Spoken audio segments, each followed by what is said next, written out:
Yeah, thank you, Vincent. Also from my side, welcome to today's CCRI webinar. As Vincent said, the first one about neutrons, about high energy neutrons. And we have a speaker here today from South Africa. Before we start, a few words about Andy Buffler. Andy Buffler is professor in the physics department at the University in Cape Town in South Africa, and director of the Meteorological and Applied Science Research Unit there. His research interests are related to the measurement in neutron and gamma radiation fields, often also with industrial and workplace applications. And his work is related to practical things concerning pull-shape discrimination in scintillators and developments also of data acquisition systems. Very closely related to this presentation, he was involved for many years in the use and the development of the fast neutron beamline facility at the Temba Labs in South Africa near Cape Town, which is able to produce high energy neutrons up to 200 MeV. And this work led also to a close relationship with colleagues from PTB, from IRIS, and from NPL, many others, including many measurements campaigns he performed also under the umbrella of Eurodos. So thank you for the talk. We are all very curious now to listen to your talk, and the floor is up to you.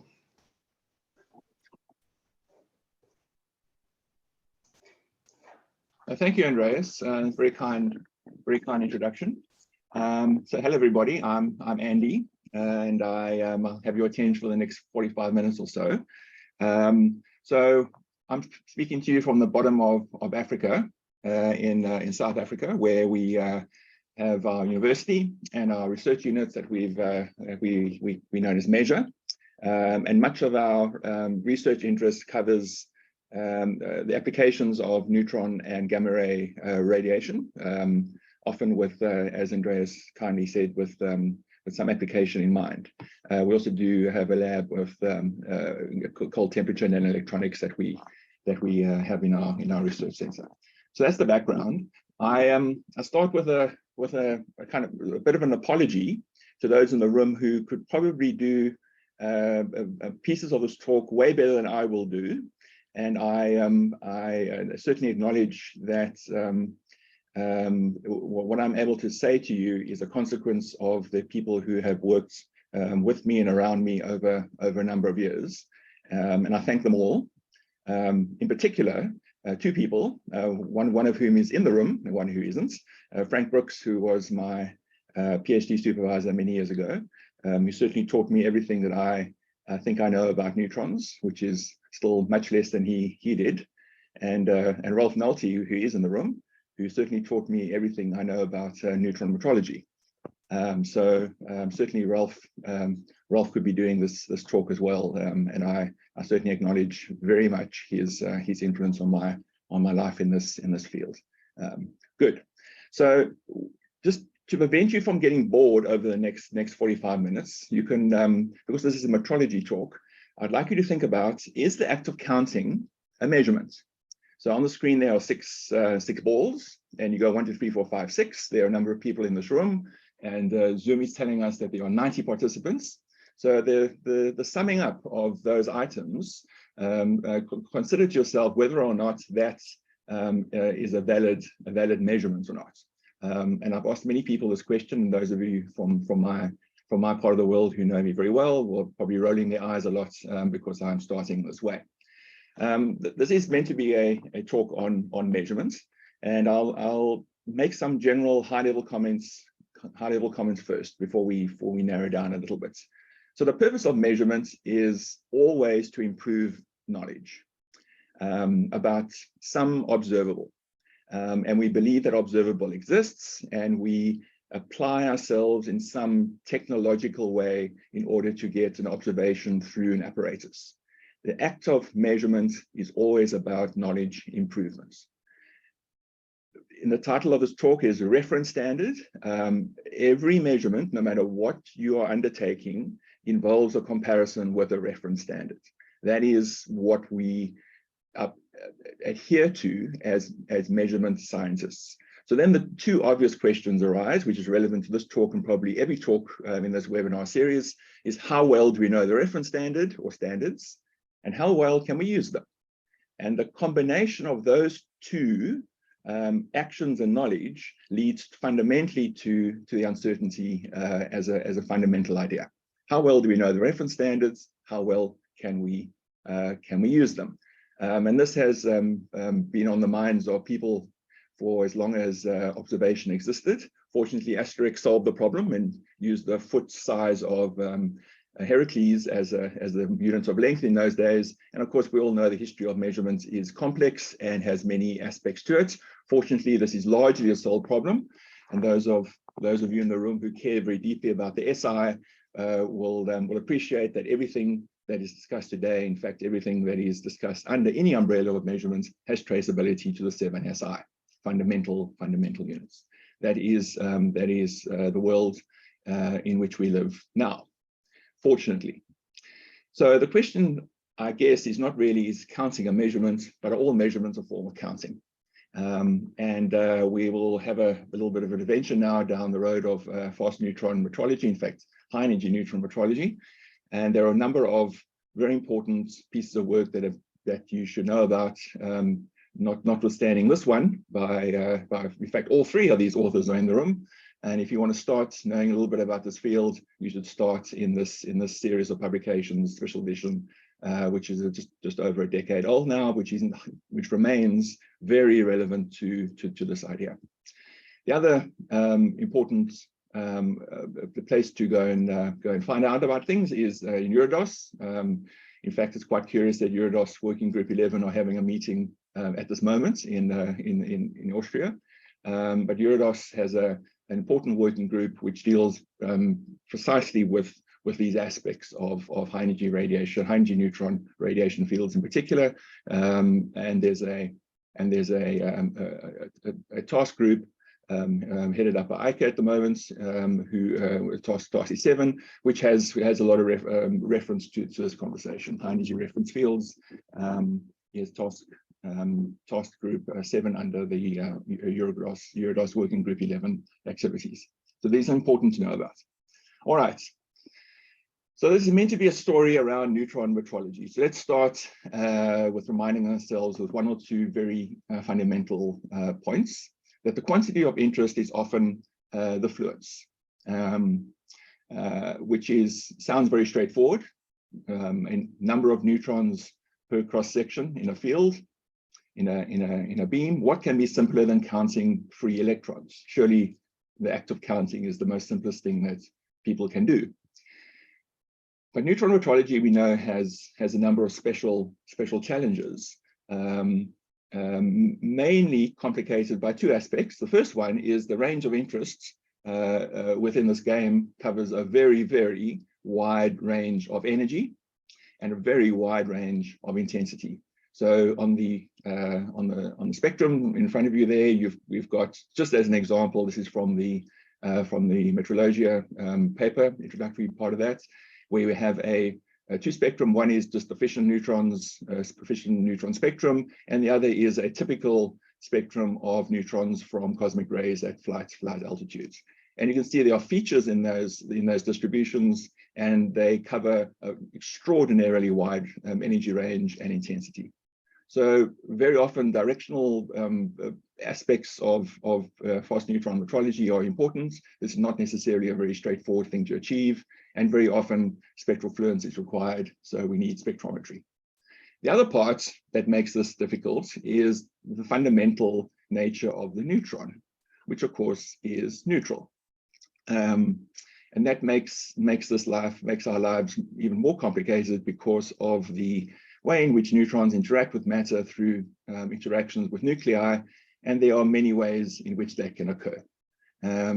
Thermal region of neutrons, capture and fission are typical, but as you move up in energy, the nature and type of reactions makes neutron detection more complicated. Also, we never get neutrons without gamma rays, and that your detector response is complicated by that as well. And we'll talk around that a bit. All right, so here's our high-level measurement equation for the purposes of this talk, and I will talk through this and bring aspects of what I'm going to discuss with you by returning to this equation over the course of the talk. So fundamentally, affluence is related to two broad terms. One is the term that you are associated with your apparatus, that is your detector, and that has some response, and which is scaled in terms of another reference aspect called is the cross-section. So the fluence I will discuss in terms of high energy neutron sources. I'll do that in a first. I need to discuss with you typical approaches to measuring high energy neutron fluence. I'll touch on aspects of instrumentation, and I'll talk a little bit about the cross-section references, the cross-section reference libraries that are typically necessary for this. All three of these aspects have and should have reference standards and traceability to something. And we'll see that this is not an easy story to tell above 20 MeV. Okay, so why 20 MeV? Why does that exist in the title? I'm actually not too sure. And I thought about this. I'm sure someone in the room will tell us later. But there are a number of reference facilities at places like PTB, IRSN, NPL, and so on, which are operated up to around 20 MeV. And I suspect that's a consequence of accelerator technology being well above 40 MeV, which is an important energy, knowing the cross sections well in that regime, and so they are well established and important ISO standards associated with neutron metrology up to around 20 MeV. That's the 8529 series. Above 20 MeV, there's pretty much nothing. Which either makes my life in this presentation easy or much more complicated. We'll see. So the important point here is there are no standards above 20 MeV in terms of reference fields. There are a few standards in terms of cross sections. But in terms of reference fields, that is something that is, of course, we are discussing in many different situations, working groups around the world at the moment. Okay, so we're confining ourselves to high energy, and we will look and see what the situation is at 20 MeV and above. That's what the purpose of this presentation is. All right, why is this important? So it turns out that nature has given us a natural neutron field that is caused by charged particles. And these charged particles could come from cosmic rays, they can come from accelerator facilities, they can come from other sources. But typically, if we're looking at the neutron production from cosmic rays in the atmosphere, this is well established. In the upper regions of the atmosphere at flight altitudes, the neutron contribution from spallation of cosmic rays in the atmosphere can be as big as 40%. And the neutron spectrum is very, very well understood in terms of measurement and code, and has an important feature at around 100 MeV. So here's a cosmic ray neutrons from cosmic rays at 20 kilometers altitude, and this is a topic of much discussion and conversation in places like Eurodos Working Group 11 and elsewhere.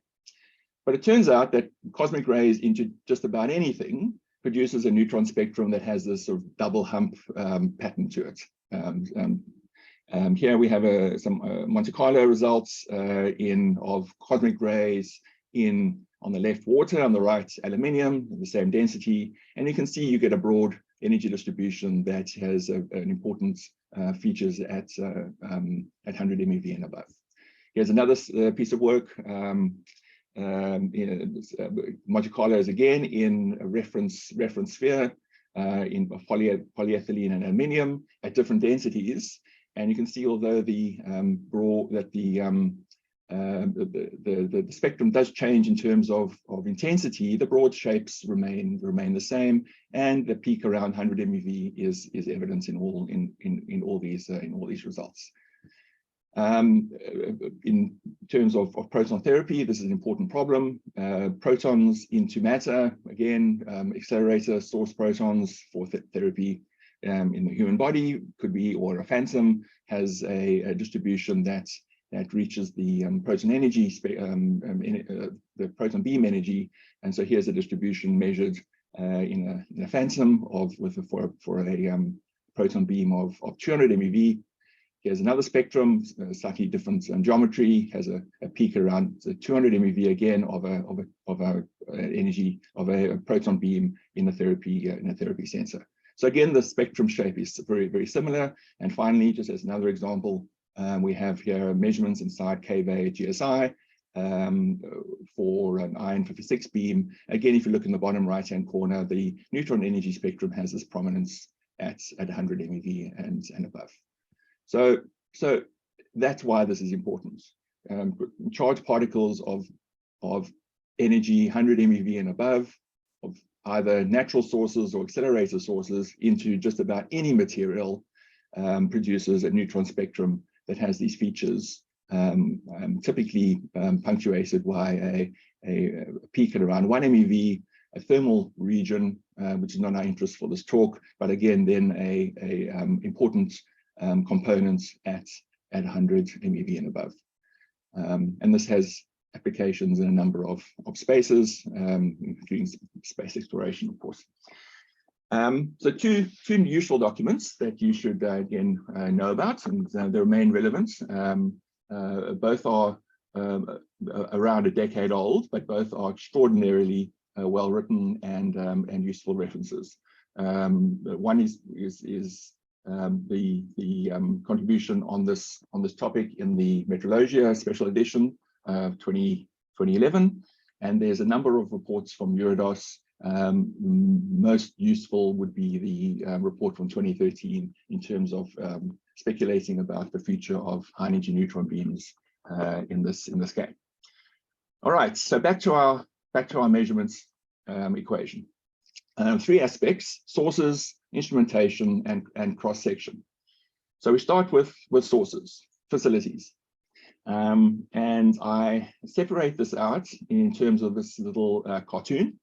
So there are two categories of accelerator-based neutron fields that one can broadly categorize. One would be those that rely on spallation to produce neutrons, and I'll very loosely say those that deploy a single reaction to produce the neutron field. Thick targets, spallation sources, maybe more or less separated into those that have a shaped beam. We can call that simulated workplace field, if you like. There's one or two important examples of that, or some kind of flatter, broader spectrum.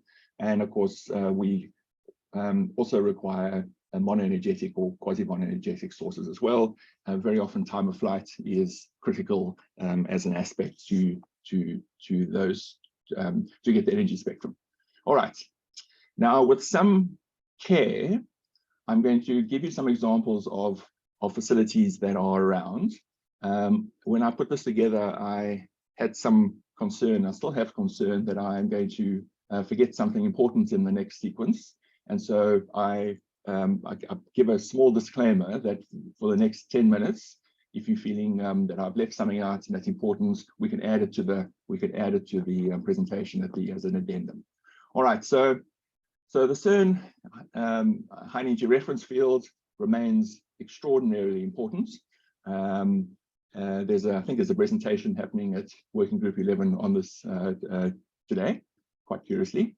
This has been around for many decades, well used by many people in the audience, and produces a shaped beam that has some tuning associated with it, but more or less mimics an atmospheric neutron spectrum. and there have been many measurement campaigns at SURF, and it remains an important reference for particularly for detector characterization. Also at CERN is NTOF. NTOF has a long flight path, broad white spectrum of neutrons, well characterized, and it's been used significantly for cross-section measurements, some detector characterization, and remains an important player in the field. I comment slightly here on a new trend on the block. Over the next decades, we are going to see the development of more GCR simulators. So these are charged particle fields, and Brookhaven cosmic ray simulator has more or less just come online, has been used. This is not necessarily their goal for using this for neutrons, but the conversation around neutron measurements using GCR simulators is an important conversation. There's a planned facility coming to GSI Fair that's somewhere down the line still, but Europe will have a GCR simulator within a few years, maybe. And the conversation of this community with that work will need to happen. So these aren't neutron sources; these are charged particle sources. But both labs are a little bit loose in their description of how they're going to deal with high energy neutrons. All right, on the quasi monoenergetic side, this is generally associated with facilities that deploy thinner targets, often lithium or beryllium, to produce a neutron spectrum, typically shaped in the way that you see on the screen here, where there's often a direct reaction peak, in this case lithium PN, Q value of small q value, and a continuum, typically flattish, associated with the breakup of the nucleus, daughter nucleus. I will show a number of spectra of the shape over the next little while. Some facilities have a capability of deploying the difference in the shape of the spectrum at different angles. On the left, this is measurement at Itemba Labs. On the left, we have in red, a measurement of neutrons from lithium PN at 0 degrees, and in blue at 16 degrees. And you can see that the shape of the continuum, although not identical, is very similar, and the direct forward peak is very much diminished at even a small angle such as 16 degrees. And this allows a measurement technique where the difference in the effect measured at 0 degrees can be at 16 degrees can be subtracted, if you like, from the observation at 0 degrees, producing an effective, and I'll use the word effective, quasi-monoenergetic result. And this has been very much deployed in a number of places, including Itemba Labs.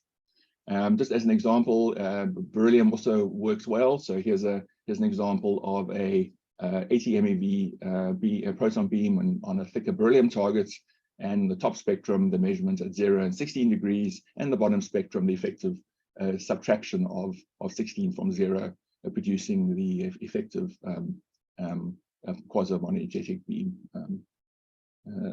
Time flight, yes, that looks good. All right, so there we go. We note, of course, that Europe has, over the last few years, lost 2 important players, one in Belgium, one in Sweden, and has left a fairly significant gap in the market for facilities producing quasi-monoenergetic neutrons. Indiana closed a while ago, and so there are not as many facilities, and I will talk a little bit around that in terms of needs. NPI at CAS has been around for many years, can produce beams up to around 37 or 40 MeV, more or less, and has made important measurements using thin targets and thick targets over many years. It's an older cyclotron, but and it's limited by the upper energy of 40 MeV. There's a new player on the block at Ganil. The superconducting spiral to Linux there, and they've just about come online with neutron measurements. The first measurements in the bottom right-hand corner, lithium PN and a beryllium PN. A nice long flight path. I think only at 0 degrees. I don't think wider angles are possible. And again, neutron beams are limited to around 40 MeV, although at very high flux. So welcome to the club, Neutrons for Science. In Japan, there are a number of facilities, and I carefully comment here that I'm not really able to provide a status update on the availability of these. The three most important, in my view, would be the neutron facility at Riken on RCMP. Some really important measurements have been made in this lab over the years. Again, I'm not too sure what about availability at the moment, or how frequently neutrons are produced at RCMP, but they remain an important player. And then the other two, I think, that are important are at Tiara and at CCRI. Both have over the years produced important measurements, and there've been a number of intercomparison studies within Japan between these facilities. There are many cyclotron centers being built in China at the present time. At the Chinese Institute of Atomic Energy in Beijing, they have recently developed fast neutron capability. This is very new, and so we will look with enthusiasm to see how this facility grows over the next few years. But these are the first measurements that I extracted this from a conference presentation given in just in December. I'll come back to that. And then my home facility, if you like, although I'm near my university, there's many colleagues from Temba Labs in the room. Has been discussed a number of times within this forum. Has recently had a upgrade in terms of the fault geometry to improve backgrounds and beam focusing and time of flight path. It's a 200 MeV cyclotron, which can produce neutrons in between 30 and 200 MeV. And it presently remains a collaboration between a number of metrology institutes regarding the development of this facility towards an ISO standard. I'll comment on this a little bit later. There have been some challenges, well understood challenges. There's an MOU which remains in place between our Metrology Institute and the National Lab, Temba Labs, which has designated the facility as a dedicated designated facility under NEMISA, which will help when we are able to complete the characterizations. I will return to that. Bernard Lowe, who is the current CRPM president, reminds that community every now and again of the importance of this work, particularly in terms of work-based fields, aircrew and space exploration. Here's Bernard presenting a few years ago at the CRPM Congress. Good. Now I know that's insufficiently presented, but I will comment on why I struggled to put this together in the form that it is, and we need to have a discussion around that particularly. All right, so those are the sources. Now cross sections. Yeah, this is the state of the of NDS on the IAEA website, where the neutron data standards are where there's the repository of neutron data standards for the complete range of interests. If you scan down the list, you'll see that as soon as you start going above 20 MeV, there aren't very many there. This is an important document, again, part of the Metrologia Special Edition, which discusses the reference standards in terms of the cross-section as a reference standard. And you can see that there are not very many that are regarded as references.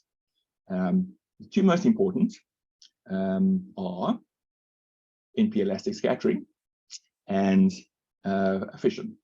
So I'll start with NP elastic scattering. Now, it may surprise some of you that the standards for NP elastic scattering are only regarded as standards up to 20 MeV. Above 20 MeV, this is a little bit of a moving target. Now, the measurements are many. This is a NP elastic scattering has been very well studied. Differential cross sections are have been measured by many groups, many times. We downloaded the general library that's plotted there. And on top of that, I plotted the IEA data. Obviously, they are the same data. But above 20 MeV, you can see that there's still some work to do, which is a challenge and to this community that this is an incomplete situation. The other important cross-section is the fission cross-section neutrons on either uranium-235 or 238. And there have been some important measurements made here. There are still other measurements still to be properly completed. On the bottom, you can see most of the recent measurements above 100 MeV. There are not many of them. And the top is the evaluation, the data from the IEA library. Again, the uncertainties here are insufficiently high, and more work needs to be done. There's been some work looking at bismuth 209 and lead as a reference standard. I don't think much work has been done subsequent to the data that's in the paper below being published. I don't know that for sure, but I think those have been left in abeyance for now. But certainly uranium NF cross sections are an important piece of work to revisit. All right, so NP elastic scattering, uranium fission, important. All right, instrumentation. Now, those of you who have who spend your life in this activity know that high energy neutron metrology isn't something that is turnkey. It's time consuming. All the measurement campaigns that I've been involved in and understood the different aspects of this is that it needs to be done carefully and it requires many components. So I'll discuss a few of the main instrumentations here. I won't say much about beam monitoring, and that's a whole other talk, but I'll give you some sense of how this goes. Scintillation counters remain important.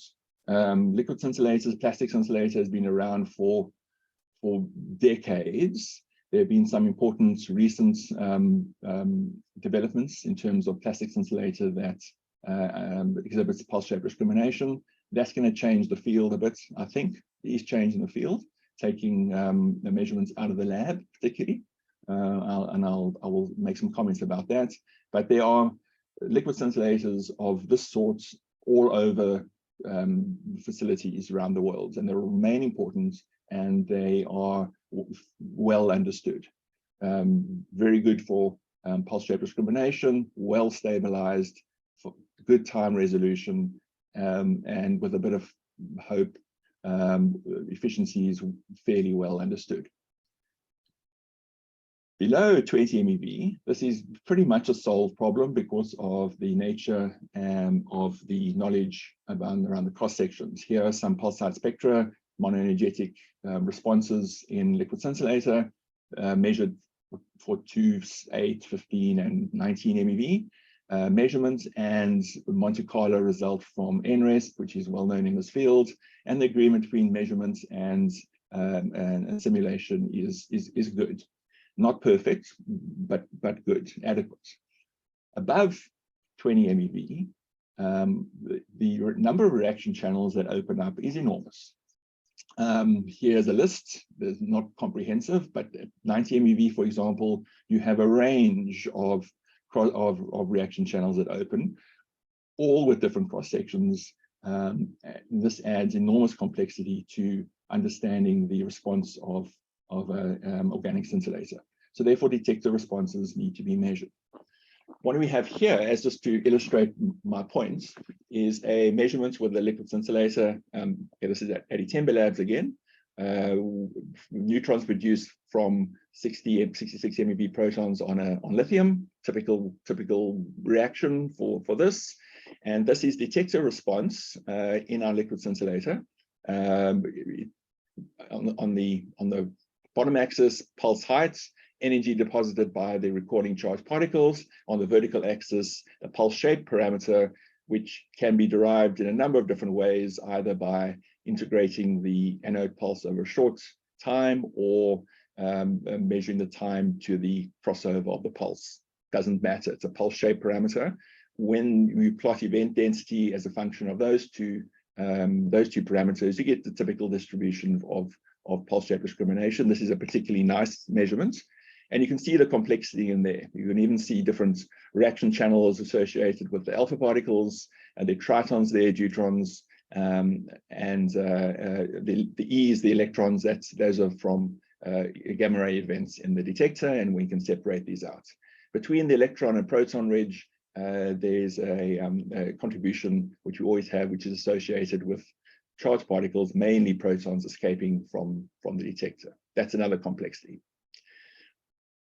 Typically, a good approach here is to use time of flight. I'm not going to discuss time of flight in detail, but here is a typical time of flight measurement versus, again, pulse height. So it's the event density on the left, and the projection of that onto the time of flight axis produces a typical time of flight spectrum associated with lithium PN here, for example, 6 millimeters. And if you know the efficiency of your detector, you can rebend the time of flight spectrum to produce the energy spectrum. That is a standard approach. If you project these data onto the pulse height axis, you get a pulse height spectrum. It looks something like this. There are two aspects to the spectrum, pulse height spectrum. There is the contribution from NP elastic scattering, which extends in energy and pulse height, deposited energy, up to the energy of the incoming neutron. In this case, 63 MeV, more or less. On top of that is a Monte Carlo simulation, in this case from Sinful. I'm showing a particularly bad example to make the point. There's been quite some work to improve that, but the contributions from N-carbon reactions become much more important above 20 MeV. This makes life significantly complicated.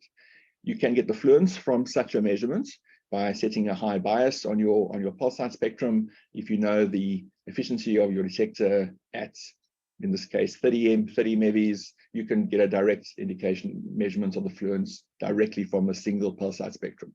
Not necessarily the best approach, but it's an approach. This has a consequence on detector response. So again, a typical approach that this allows you to do is to use time of flight as a means of measuring monoenergetic response in your detector over a full range of neutron energy. By putting cuts on the time spectrum, you're able to produce quasi-monoenergetic line shapes across the range of energy of interest. Here are some from a recent measurement in Tembe again, for just an example, 10, 20, 30, 40, etc. MeV, and this can be achieved in just about any scintillator or any detector system that's fast enough. once you have the line shapes, the response functions through a unfolding method, you can deconvolute a time of flight measurement, a pulse height measurement rather, and derive out a energy measurement. So here's an example of some recent work. On the left-hand side is the measured pulse height spectrum at 65 MeV, a refolded fit, and on the right-hand side, the results from one of the unfolding codes, MaxEd, and just as in comparison, you can see the direct measurements of the time of flight in the spectrum below. So this gives you an approach to doing spectral metrology over a wide energy range, but you do need time of flight. Once you've done this, of course, you can take your detector into any environment and use the known response functions and measure energy spectra in such environments. As you go up in energy, there's another problem, and that's the range of the requanting charged particles. So here we have a range of protons, neutrons, and alpha particles in any 213 BC501s, all equivalent EJ, liquid scintillator, in other words. And the range becomes quite significant. So 200 MeV, the range of a proton in scintillator, in organic scintillator, is around 30 centimeters. So that's quite a range. It's not that straightforward building a single detector volume of that length. Light collection becomes tricky. There have been a number of approaches that we've tried. Others have tried to mitigate against this challenge. One way of doing it is to segment your scintillator and have a coincidence between the different segments, and you can in this way reconstruct the full response function by summing up the contributions from each detector segments. This is technically doable, but it's quite some work. It's probably not the standard approach that most of us will end up taking, but it has been shown to allow you to reconstruct what would be the full response function in a single volume. So it's a trick to achieve that. I just put that in for interest. Proton recoil telescope, another important technology, very well used at lower energies. Somewhat used at higher energies. Most labs have extended their PRTs to allow measurements at the higher energies if needed. There's been some interesting versions of PRTs coming out of PTB, for example. The photograph on the right is one that we used at Itemba some years back. This relies on knowledge of the NP elastic cross-section, and in fact, the differential cross-section of the NP elastic cross-section at your energy of interest. There are problems there in terms of the knowledge of that. That's not that straightforward. I just put this in for laughs. So a PRT is really just a modern upgrade of the original experiment by Chadwick to detect the neutron, 1932. Not even 100 years ago, huh? Okay, not even 100 years ago. All right. So Chadwick used recoil protons off a paraffin wax radiator, PRT, right, and then detected neutrons for the first time in that way. So modern PRTs are just a version of Chadwick's experiment. And here's a very nice one that I found from a Japanese group. But typically, you are measuring particle type in with a delta EE system. Many different approaches to the delta EE detector choice. Many different approaches. Neutrons will be produced off a radiator, typically polyethylene thin radiator. You get the background with a carbon radiator. Here's the projection of these measurements for protons with and without with the polyethylene and a graphite, and you can see you get a very nice energy spectrum of, in this case, probably lithium PN something at some energy, 60 MeV, I think. All right, so this remains a standard approach, and it's very often the reference instrument for other cross sections or other measurements of, for example, uranium fission cross sections being measured relative to measurements of the effluents with PRTs. So onto that. Fission ionization chambers developed very much at the PTB, have found place in a number of places around the world. The approach is easy, simple on paper, more complex in terms of use, in terms of the corrections need to be understood. But effectively, you're counting events in the fission chamber and relating that to the known cross-section of uranium-238 NF, them known, as well as that is known. The number of counts in the fission response in the detector, you know the number of atoms of uranium that you have, and then you apply a whole bunch of corrections, and I mean a whole bunch of corrections, in order to understand what's going on and hopefully keep your uncertainties as low as possible. This requires knowledge of the fission cross-sections. Here are some typical measurements. You typically will measure a reasonable time of flight spectrum, which has a direct peak and a tail. That tail can be fitted from a better measurement with a liquid scintillator. This is often done in that way. The pulse height spectrum on the bottom has two aspects to it. One from the natural decay of uranium, the alpha events, and the fission chamber. That will be there all the time. And the fission events, the neutron events, are well separated from the alphas, and the separation between the two is fairly straightforward. This typically allows fission measurement, fluence measurements to be made of the order of 5%, 6% at the state of the art at the moment. Rolf, I can hear Rolf rolling his eyes. All right, very briefly on bonospheres. They remain ubiquitous in this activity. A number of places have well-developed systems. Here's the Hermes system from IRSN, which has traveled around the world many places. This requires excellent knowledge of the response functions, and then it's an unfolding game to produce the energy spectrum from the calculated response functions. The systems typically will have metal inserts of some sort, many variations of these, which then allows the measurements to be made to the high energy region, the region that we are interested in.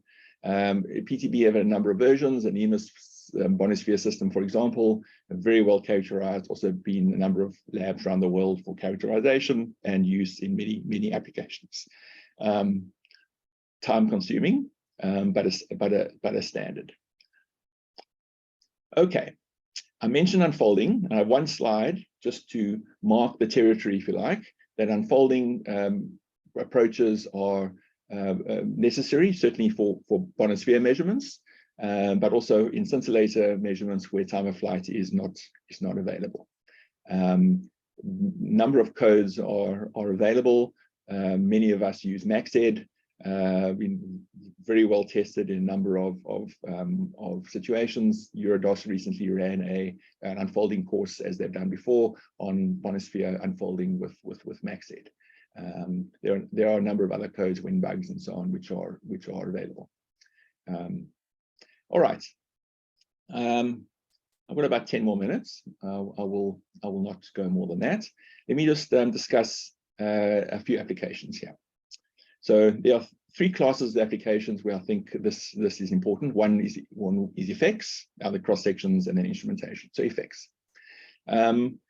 Very topical at the moment in many spaces. DNA replication, breakage and replication is important, but errors in electronic systems.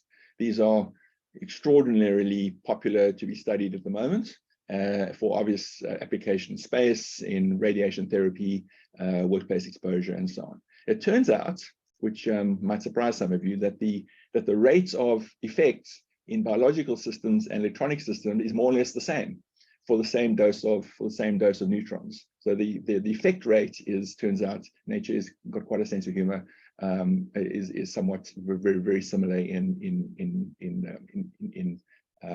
effect in weight.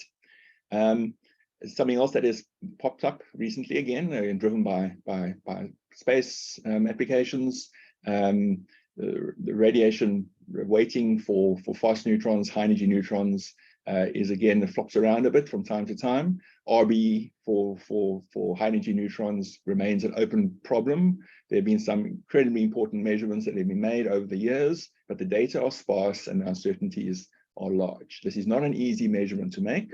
It's not an easy measurement to make. Working with living material, I advise everybody against it. But these are measurements that need to be revisited, and the RBE at higher energies needs to be looked at with more care. Large uncertainties, sparse data. Cross sections, the facilities that I've discussed, many of them have large programs in measuring cross sections associated with the reactor dosimetry and fusion file library. IFMIF will be built. There's a number of cross sections that are being requested to be measured with low uncertainty for fusion or fusion activities.